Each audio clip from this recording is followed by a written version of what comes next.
Move your bag, this isn't economy. Ma'am, we have rules in first class. That was the first thing out of flight attendant Heather Bishop's mouth. No greeting, no smile, just that cutting tone and an icy stare. She didn't know who she was talking to, and in 12 minutes she would be standing on the jet bridge unemployed. But right then all Heather saw was a black woman in a blazer and jeans placing her backpack beneath seat 1A. What she didn't realize was that woman Maya Jackson owned 20% of Pinnacle Airlines and held the title of CEO. What happened next would go viral in minutes, tear through TikTok and X like wildfire, and expose the rot that still lingers in our skies. Before we jump in, I want to know something. Where are you watching from? Drop your city in the comments. If you've ever boarded a flight and felt like you had to prove you belonged, this story is for you. Subscribe to the channel, and if you believe that leadership means standing up when it's hardest, tap that like button. Now let's go back to that moment. 1:56 p.m. Central Time Gate, C-17, Chicago Midway Airport. Maya Jackson wasn't flying in her usual tailored suit. She dressed down that day, casual but sharp. Dark jeans, black blazer, low heels, the kind of outfit that didn't scream power, but whispered confidence after a 3-hour weather delay. She stepped aboard the Pinnacle Airlines flight to Austin, not as CEO, but as a passenger, a paying customer in seat 1A. Her goal was simple: to travel undercover and experience what so many others had reported. Subtle discrimination, icy tone, invasive challenges, and sudden errors in ticketing. She'd read the complaints, she'd seen the Reddit threads. One TikTok clip had shown a black woman's first-class boarding pass being scanned and rejected until a white passenger behind her intervened. Maya had seen enough, so she booked this flight herself. No assistant, no fanfare, just her black backpack, and a mission.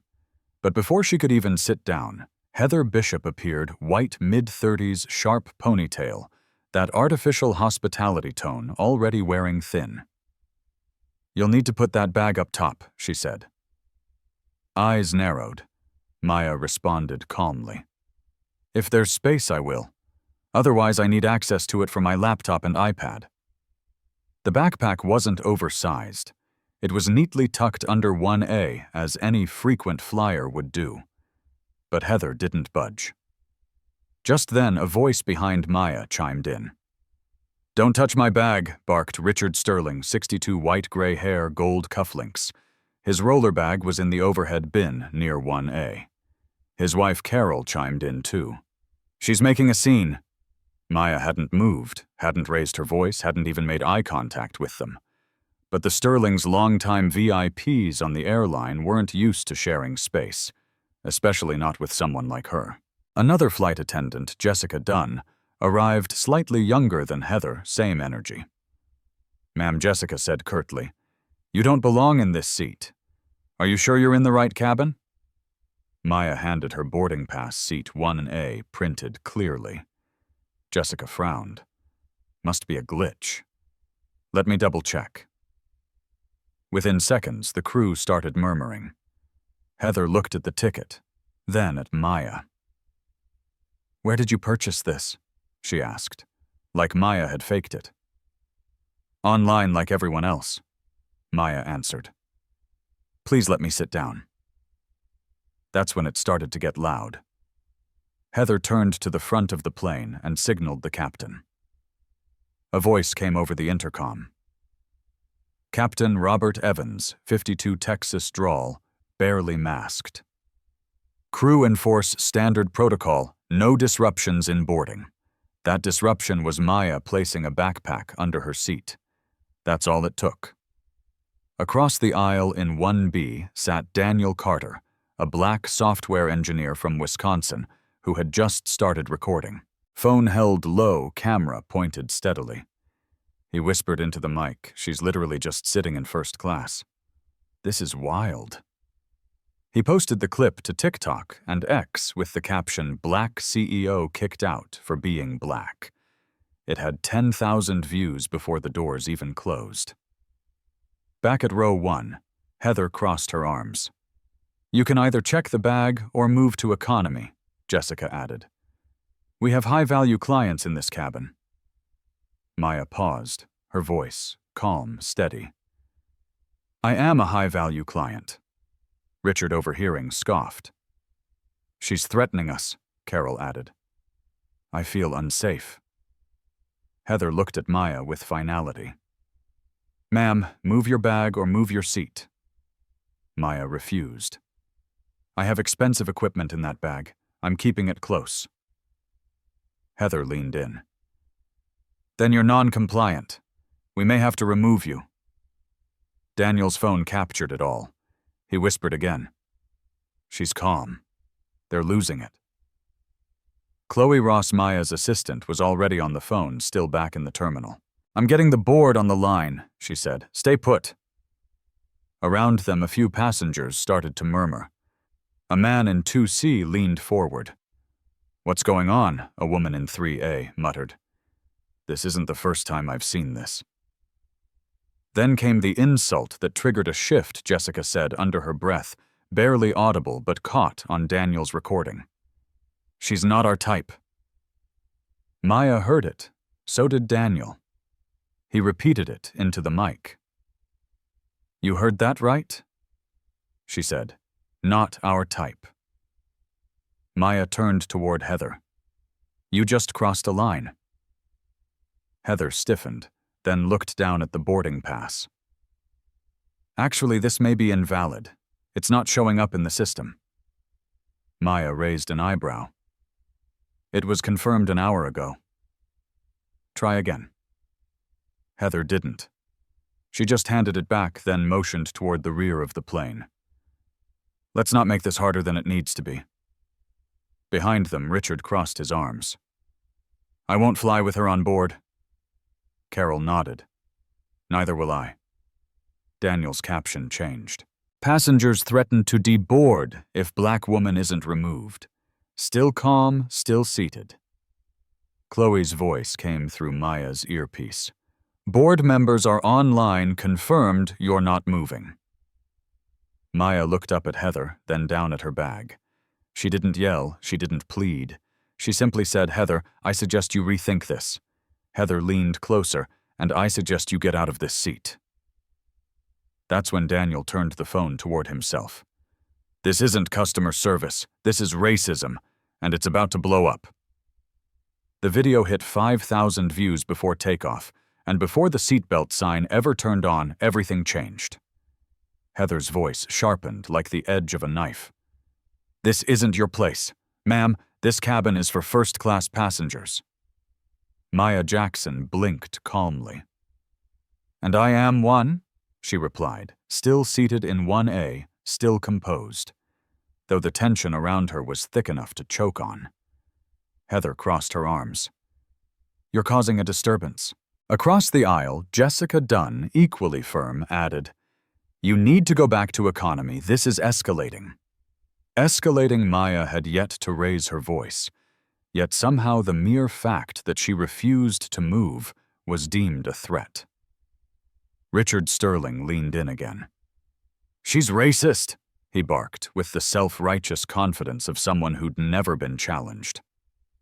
Carol Sterling fanned herself dramatically and added, "She's making everyone uncomfortable." Daniel Carter, still recording from 1B, looked around in disbelief. "Unbelievable," he muttered into his phone. His latest caption read, "White couple calls black woman racist after she refuses to give up first-class seat. You can't make this up." The video hit 100K views in just 6 minutes. A woman 2 rows back tapped her husband's arm. "You remember that post I showed you, same airline?" He nodded grimly. Back at the front of the cabin, Chloe Ross had reached 2 Pinnacle Airlines board members and was whispering into her Bluetooth. "She's being targeted. You need to act fast," she said. A few passengers began murmuring louder now, aware of Maya's identity, though not everyone had pieced it together. Daniel spoke up again, this time louder. She's the CEO. Folks, I looked her up. That's Maya Jackson, Pinnacle Airlines. Heather whipped her head toward him. Excuse me, sir, this doesn't involve you. It does now, Daniel snapped back. You're harassing a paying customer. You're about to go viral for all the wrong reasons. Maya, still seated, glanced at her backpack under 1A. Inside that bag is a MacBook, a company-issued iPad, and a few sensitive documents.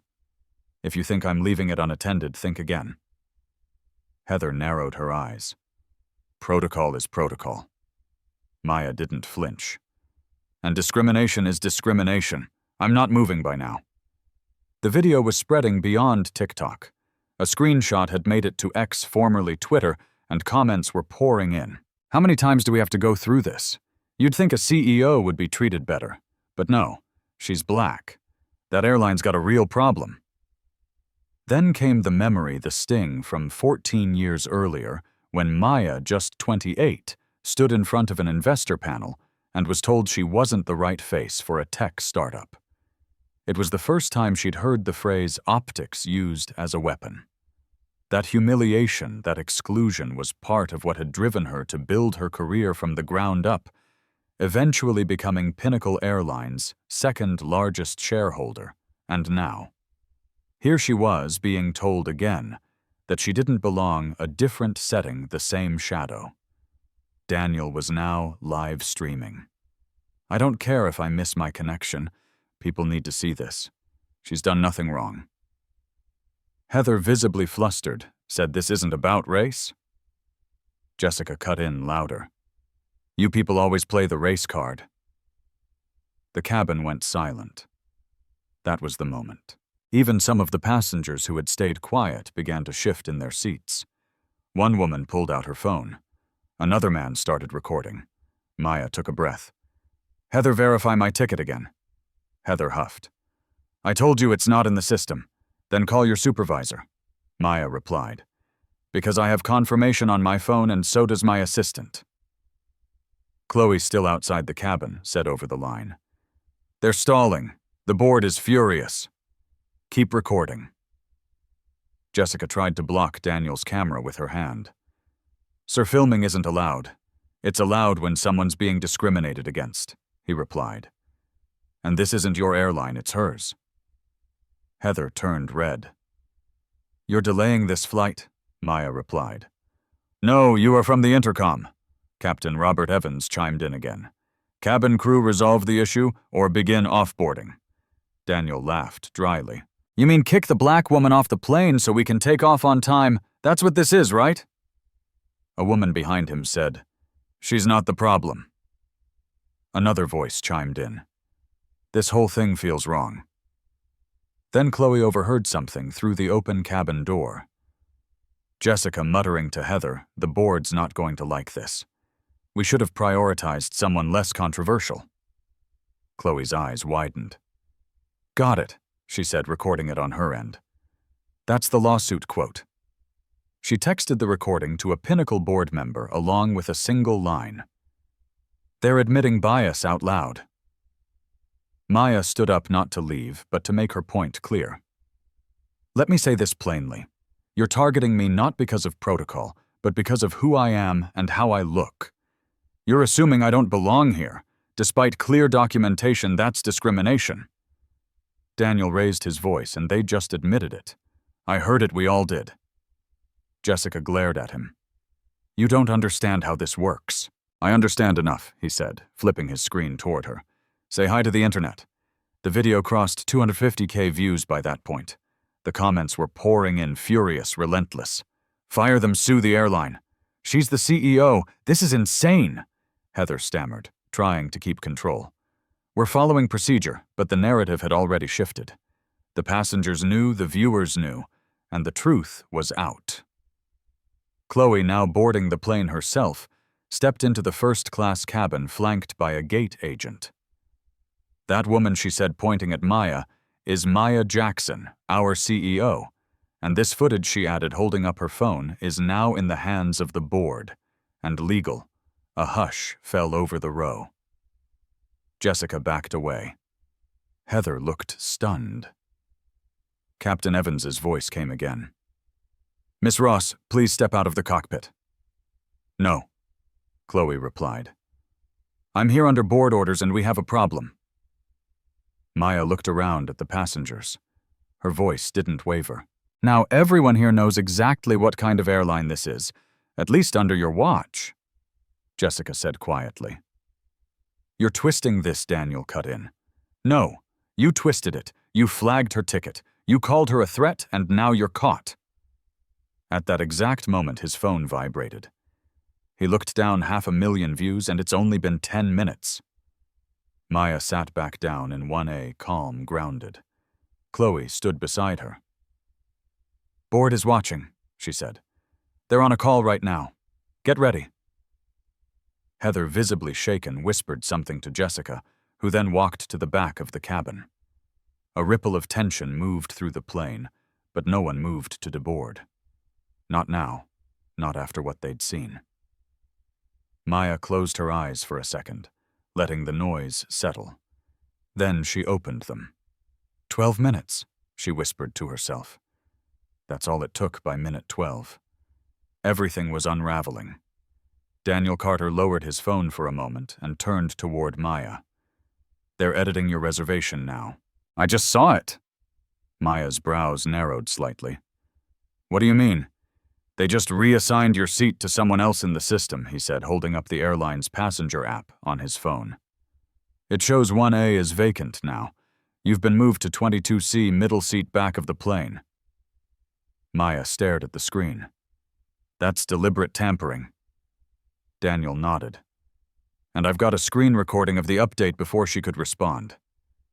Heather came storming back to the front of the cabin, followed closely by Captain Robert Evans, now standing tall in the aisle with his pilot cap tilted just slightly forward like a shield. "Miss," he began in a flat tone, "you're being asked to deplane immediately." Maya didn't move. "For what reason? Passenger disruption and crew non-compliance." Robert didn't meet her eyes. "We've made the decision for the safety of the flight." Maya let out the faintest breath. "You're removing me for sitting in my assigned seat and placing my bag under the seat in front of me," Ma'am Jessica interrupted from behind him. "We've asked nicely.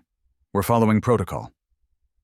Maya looked from Robert to Heather, then to Jessica, then calmly to Chloe. "Let me guess," she said quietly. "No one has even checked the internal flagging system. Because if you had, you'd know I have priority clearance executive override level, meaning I belong exactly where I'm seated." Heather rolled her eyes. "Not according to what I see." "Because you just altered it," Chloe fired back. "And we have proof. Your whole crew's about to be on the front page of every aviation watchdog in the country." Robert ignored her. "I'm instructing ground security to assist. You need to leave now." But as he turned toward the flight deck, several first-class passengers stood up. One woman in 2D said she hasn't done a thing wrong. Another man in 3A said this is racial profiling, plain and simple. Jessica tried to calm them, hands raised. "Please stay seated, this doesn't involve you." But it did, now everyone had seen it. And when Richard Sterling stood up, jabbing his finger toward Maya, shouting, "I feel threatened by her," the entire cabin tensed. Carol added with a practiced gasp, "She's hostile."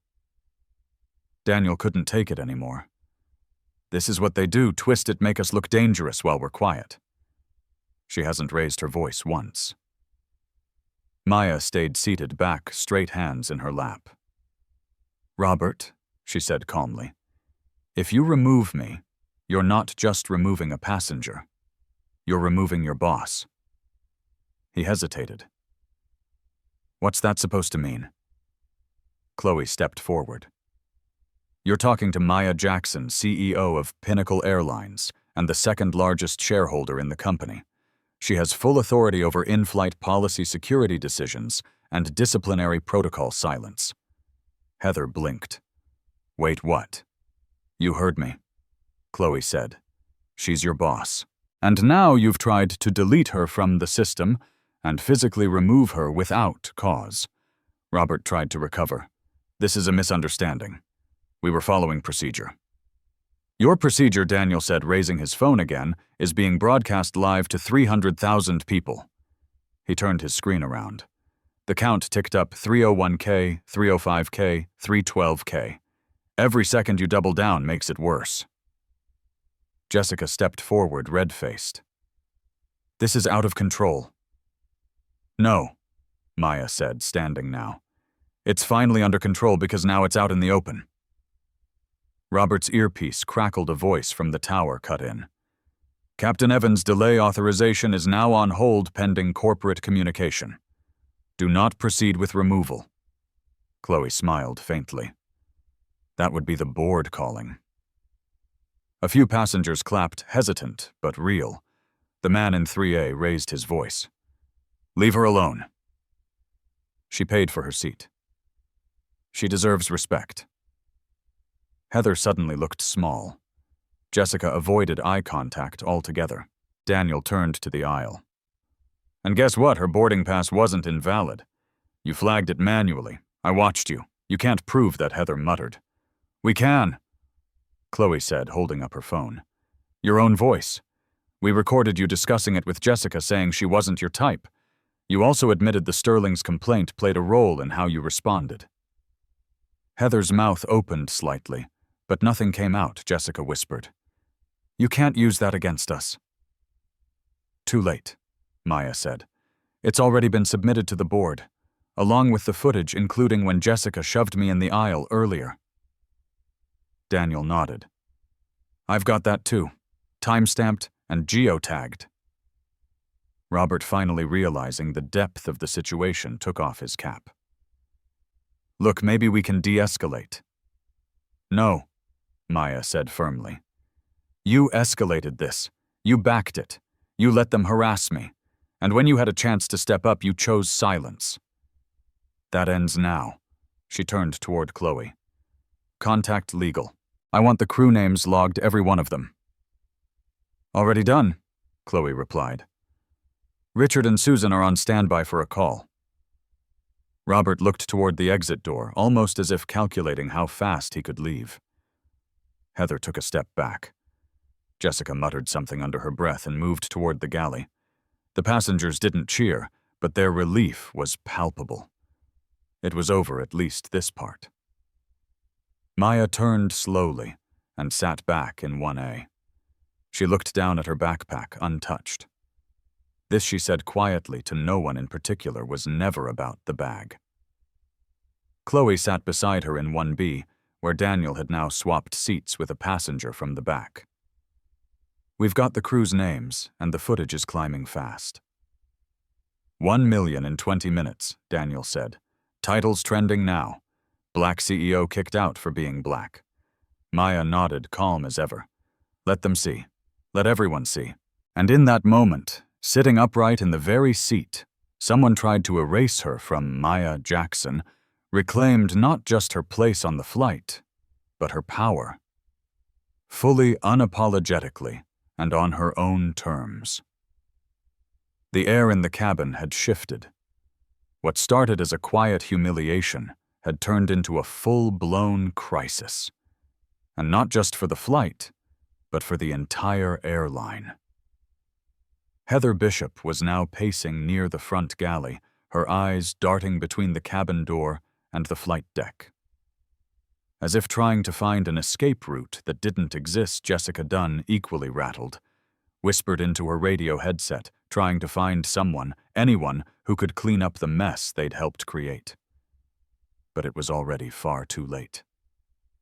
Daniel Carter, still holding his phone steady, turned slightly and spoke clearly for everyone to hear. I just uploaded the second clip, shows Heather telling Jessica to get her off this plane, and Jessica shoving Maya into the aisle. Time-stamped, unedited, it's already hit 5 million views. A woman from row 4 gasped. 5 million, another man muttered. Well, good, they need to be held accountable.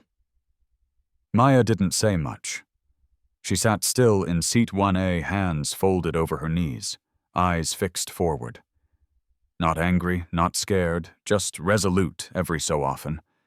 She glanced at Chloe, who gave her a quick nod. Confirmation that corporate was engaged and the board was watching the live stream in real time. But then came the final straw. As Heather leaned over to whisper to Jessica near the galley, Daniel's mic picked up the words, "This is why we screen passengers. Less risk with our regulars. She never should have gotten through." That line, those exact words, would make the front page of 3 news sites by nightfall. It wasn't just a mistake. It wasn't a misunderstanding. It was policy, or at the very least behavior rooted in what the crew had been trained to believe was acceptable. Maya turned slowly toward them, her voice steady. "You're saying the quiet part out loud." Heather stiffened. "That wasn't directed at you." "But it was about me," Maya replied. "And now the world heard it," Daniel added. "The whole less risk with regulars bit. That's not something you just make up on the spot. That's something someone taught you." Jessica crossed her arms. "You're twisting this." "No," Chloe said, stepping in. "We're clarifying it loudly by now." Multiple passengers were standing, some quietly filming, others just listening. A man in row 5 said, "I've flown this airline for years." "But if this is what's behind the curtain, I'm done," another woman added. "I've seen it too. It's always subtle until someone calls it out." Heather tried to reassert herself. "This is protocol. I followed the training." "Exactly," Maya said. "And that's the problem." Robert Evans reappeared at the front of the plane, arms folded, jaw tight. "Everyone needs to return to their seats, so we can move forward." "You want us to move forward," Daniel replied, "after you tried to remove the CEO and tampered with her reservation." "Sir, I'm not discussing this with passengers," Robert said. "You're not?" Maya cut in. "You're discussing it with your boss." Robert stared at her. "I didn't know." "You didn't ask," she replied. "And now you're standing here trying to act like this didn't happen." Chloe, flipping through her phone, said, "The board wants a statement public and immediate." Maya nodded. "They'll get one." Jessica, now visibly nervous, snapped at Daniel. "Stop filming. You're interfering with flight operations." "No," he said plainly. "I'm documenting truth. You interfered with operations when you decided her skin color meant she didn't belong here." A few passengers clapped. It wasn't loud, but it was real. Heather, now sweating, looked to Robert. "What do we do?" Robert replied, flatly. "We follow procedure." "What procedure?" Maya asked. "Because so far it looks like the only procedure you know is how to cover your tracks." Heather's voice cracked. "I was just doing what we were trained to do." Daniel's voice rose, steady and sharp. "And what exactly were you trained to do? Profile people, ignore confirmed tickets. Call someone dangerous because they make you uncomfortable." The cabin went quiet again, not from fear, but from realization. Maya took a breath. "Let me be very clear, this is bigger than you." "Heather, it's bigger than Jessica and even Robert.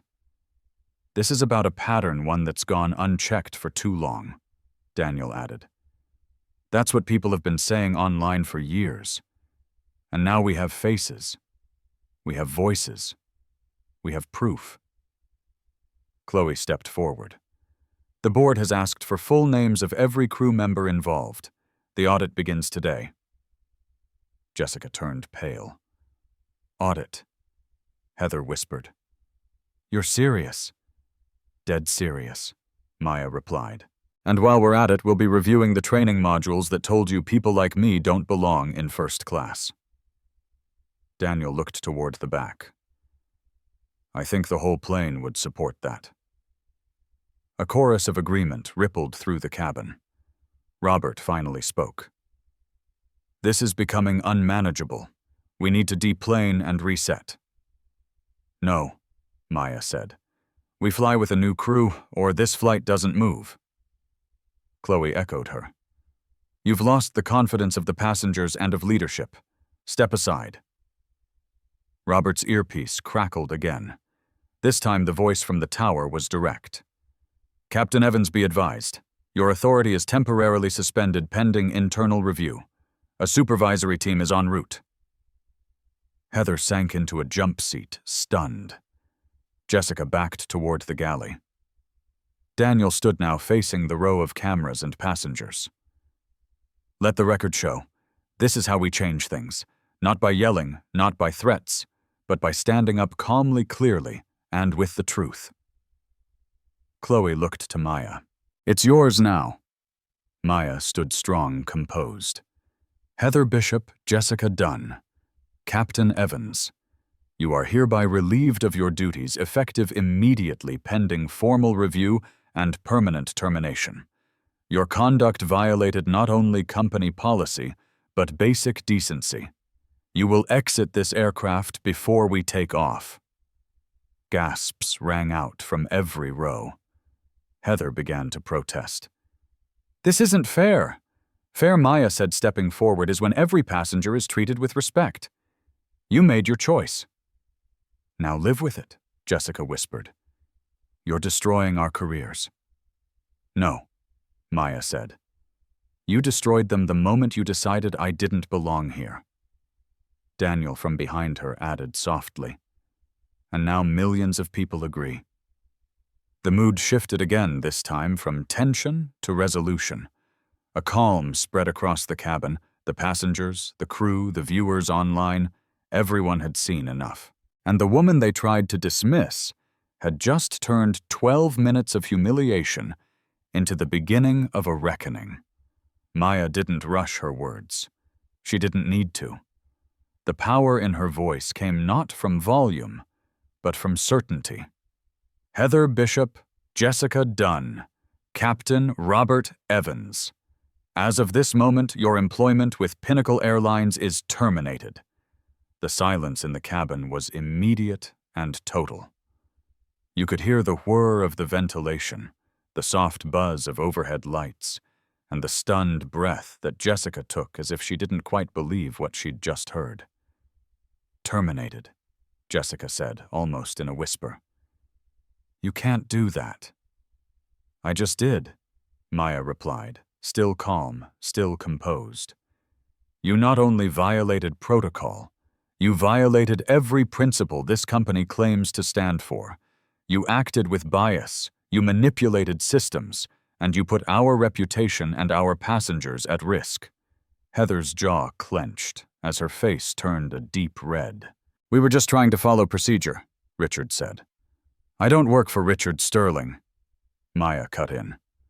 I run this airline and I will not allow any customer, I don't care who they are, how long they've been flying with us, or how much they pay to dictate who deserves to be treated like a person. Robert Evans stood stiffly, his arms behind his back, like he was trying to keep from falling apart. You've just embarrassed this airline, he said. No, Maya responded without hesitation. You did. I'm just cleaning it up. Chloe Ross stepped forward, handing each of them a printed form with their names already typed across the top. This is your official notice of suspension, effective immediately. A formal termination letter will follow, pending a final board review. Security will escort you off the aircraft. Heather took the paper, barely glancing at it. This isn't over, she muttered. You think you're safe because you've got a title. Maya looked her square in the eye. No, I'm not safe because of my title. I'm accountable because of it. That's the difference between us. The murmurs in the cabin started to rise, not confusion anymore, but applause. Soft at first, then louder. The woman in 2D began clapping slowly, then the man in 3A followed. And soon the entire front of the aircraft was filled with passengers clapping, nodding, and quietly saying thank you, as if justice had somehow arrived in real time. Just then, board members Anthony Ellison and Sarah Caldwell appeared at the front of the cabin, having boarded discreetly through the forward jet bridge. Anthony, in a navy blazer and rimless glasses, stepped forward with a nod to Maya. "We've reviewed the footage," he said clearly. "We've spoken to Tower Command and we've seen the statements. On behalf of the Pinnacle Board, I want to offer you and every passenger on this flight a formal apology." Sarah, standing beside him in a charcoal suit, added, "This incident does not reflect the values we claim to uphold. And for that, we are not only sorry, we are prepared to take action." Maya offered a slight nod, but didn't smile. She wasn't interested in ceremony. She was here to restore order. "I want retraining implemented immediately," she said. "I want a full audit of crew conduct and the training protocols that enabled this behavior. And I want all flagged incidents from the past 3 years reopened for review. If we're going to be better, we're going to be honest first." Anthony looked impressed. "Agreed, we'll begin before day's end." Meanwhile, Daniel Carter, who had stepped quietly into the background, checked his phone. "We're at 20 million views," he announced, more to the room than to anyone in particular. "They're calling it the Gate 1A Reckoning. It's on 3 national trending lists. Aviation watchdogs are already tagging Pinnacle in accountability posts." Maya turned to him. "Good, let them. We're not hiding this." Jessica, who had remained strangely silent, suddenly said under her breath, "You don't understand. We were trying to keep things calm. Richard said he felt unsafe." "So you punished me for his fear?" Maya asked, her voice rising slightly for the first time. "You dehumanized a paying passenger because someone else didn't like the color of her skin." Jessica looked down. "We thought, no," Maya said. "You didn't think at all, and now you've answered for it." Heather, unable to stay silent any longer, blurted out, "You're just doing this for PR. This is about damage control. This is about accountability," Maya said firmly. "Something you clearly never learned." Sarah Caldwell stepped in now, looking directly at Heather. "As of now, you are not to speak to any other employee or passenger. You'll be escorted off and contacted by legal." Daniel's phone buzzed again. He glanced at it, and his eyes widened slightly. "It just hit CNN, and there's a call from NPR. They want to talk to you." "Maya." She didn't answer right away. Instead, she turned to the passengers and said, "I want to personally apologize to everyone here for what you witnessed today. No one should have to see what you saw. I hope you'll give us the chance to rebuild your trust." The passengers murmured in agreement. A woman in 4C said, "Thank you for not walking away." Another man added, "Took guts to do that here in real time." Maya nodded once more. "This is where it happens, not in press releases, not in offices, but in places like this where people think they can get away with things because no one's watching while someone was."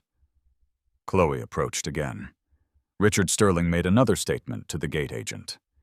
"He's demanding compensation." Maya didn't hesitate, refund him and blacklist him. Anthony blinked blacklist. "Yes," she said. "Let him take his entitlement to another airline." A beat of silence. Then Anthony nodded, understood. Sarah turned back to Maya. "Anything else you want us to know?" "Yes," Maya said. "Don't just fire people, fix the route. Look into the training that tells staff to judge passengers based on instinct. That's not instinct. It's prejudice." Heather, from her seat near the galley, suddenly murmured, "Richard said you were intimidating. I didn't think." "That's the problem," Maya replied one last time. "You didn't think you followed the path of least resistance, and it cost you everything." The plane doors opened, security entered quietly, and escorted Heather, Jessica, and Robert off the aircraft. No yelling, no handcuffs, just the quiet shame of people who finally had to face the consequences of their actions. Daniel updated the video's caption, "CEO fires entire crew on the spot. Pinnacle Airlines just changed overnight and outside on the tarmac." A storm that had once delayed takeoff was clearing literally and metaphorically by the time the flight finally pushed back from the gate. 2 hours and 47 minutes after its original departure time, the damage had already been done, but so had the first steps toward real repair. Pinnacle Airlines' stock had dropped 15% in just under 4 hours, not because of a mechanical issue, not because of earnings, but because a video just over 3 minutes long had laid bare something Wall Street couldn't ignore: leadership failure, racial profiling, and a brewing PR nightmare on a first-class aisle. But strangely, despite the plummet, investors weren't panicking. In fact, by the end of the trading day, Pinnacle's stock had started to stabilize, nudged upward by a wave of support for Maya Jackson's swift, no-nonsense action. CNN Business ran the headline, "Black CEO Fires Crew. In real time, market reacts to transparency." Meanwhile, on the flight itself, Maya remained seated in 1A, her expression composed, but her voice a little softer now, the adrenaline wearing off. Chloe leaned in from 1B, whispering, "You did exactly what you needed to do. I did what anyone with power should do." Maya answered quietly. "The only difference is I didn't look away." Daniel Carter, now a familiar face across millions of screens, walked up from the rear of the plane where he'd voluntarily taken a middle seat to let Chloe sit up front. "Your video just crossed 35 million, he said. "This is national now. They're calling it the first-class reckoning." Maya nodded, eyes scanning the cabin. The passengers were finally at ease. Conversations had softened. Tension had melted. Even the gate agents at Austin were reportedly preparing a small reception to welcome Maya on arrival. Quietly instructed by Sarah Caldwell herself. But this wasn't about celebration. It was about follow-through. "First thing tomorrow," Maya said. "I want a new crew assigned to Pinnacle's internal audit department. We're not letting this get buried under PR spin, we go deeper." Chloe made a note, already pulled resumes from Lisa Torres and Mark Evans, diverse, experienced, and outspoken. "They're waiting on standby." Maya smiled faintly. "Tell them they're hired." Daniel grinned. "You move fast. I don't believe in dragging my feet when justice is on the line," she replied. "Especially when people think they can get away with things because it's not in writing."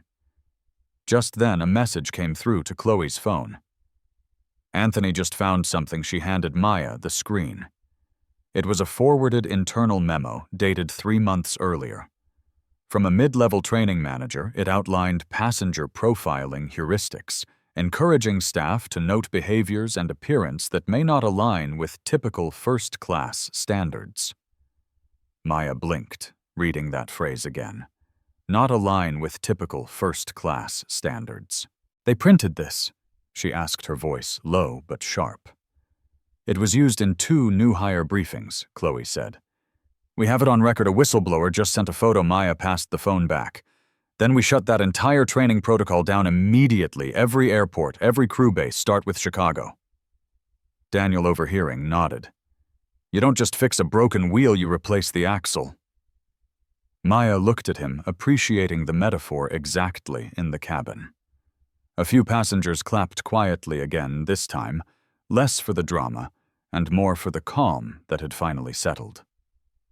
Chloe turned and gave Maya a small update. "The 3 crew members have been fully removed from the system. HR confirmed their badges have been deactivated. The union's been notified." "Good," Maya said. "And don't let anyone try to reassign them elsewhere. No reshuffling. We don't move problems, we solve them." Daniel leaned against the bulkhead. "You realize what you just did, right? You didn't just fire 3 people. You changed how people see accountability. You made it real." Maya let that sit for a moment, not out of pride, but gravity. "We say 0 tolerance all the time," she said. "Today we proved we meant it." Outside the window, the clouds had cleared. The Texas sun was strong. The flight was finally en route to Austin, and in the quiet hum of the cabin, the woman who'd been told to leave her seat now sat in it, not just as a passenger, but as a leader who refused to look away when the moment came. The next morning, As sunlight poured into the 14th floor conference room of Pinnacle Airlines' Chicago headquarters, Maya Jackson stood alone for a brief moment, watching the downtown skyline shift in the glass. The events of the previous day had already become a national headline. But for Maya, the work had only just begun.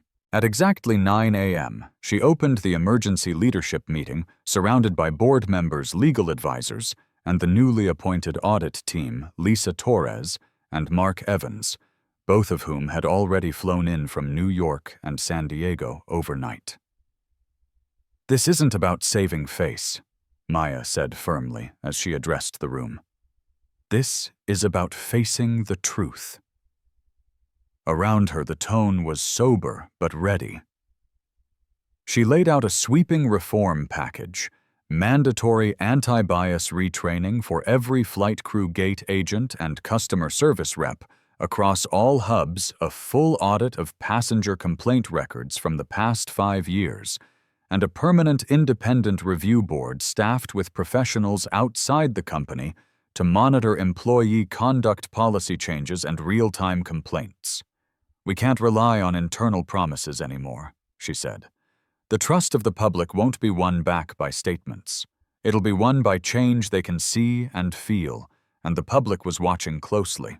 Daniel Carter's original video had now crossed 50 million views, and news outlets from MSNBC to NPR were covering the incident under a new headline: "CEO fired crew mid-flight. Is this the future of corporate accountability?"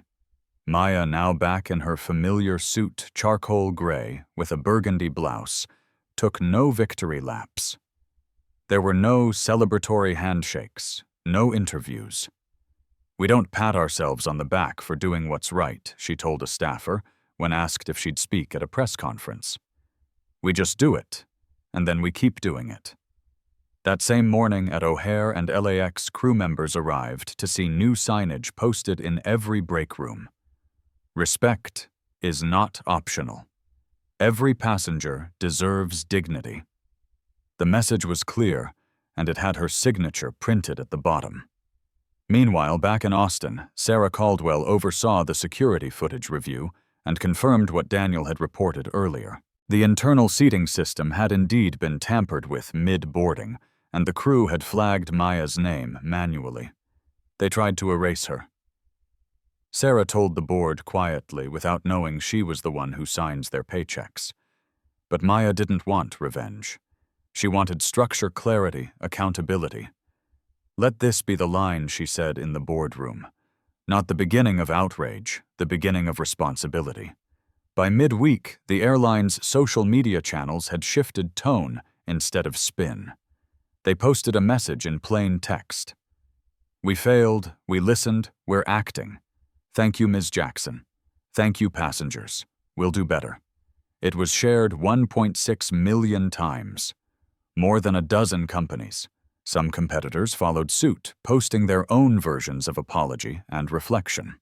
In the days that followed, Maya received letters from school teachers in Detroit, retired pilots in Georgia, college students in Chicago. One message came handwritten from a black woman in her 80s who simply wrote, "You did what we prayed someone would finally do.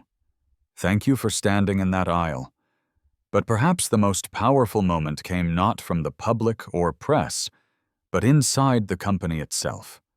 A junior flight attendant named Aaliyah, just 23, and fresh out of training, stood during a company forum and asked, "What would you say to someone like me? Someone just starting who's afraid to speak up when they see something wrong?" Maya didn't hesitate. "You speak anyway," she said, "even if your voice shakes. Even if no one joins you at first. Because when you speak with integrity, you're never really alone. Someone's watching, someone's listening, and sometimes someone's filming." That line would become quoted, printed, and reposted everywhere from LinkedIn to church bulletins. It wasn't just a corporate message, it was a moral one.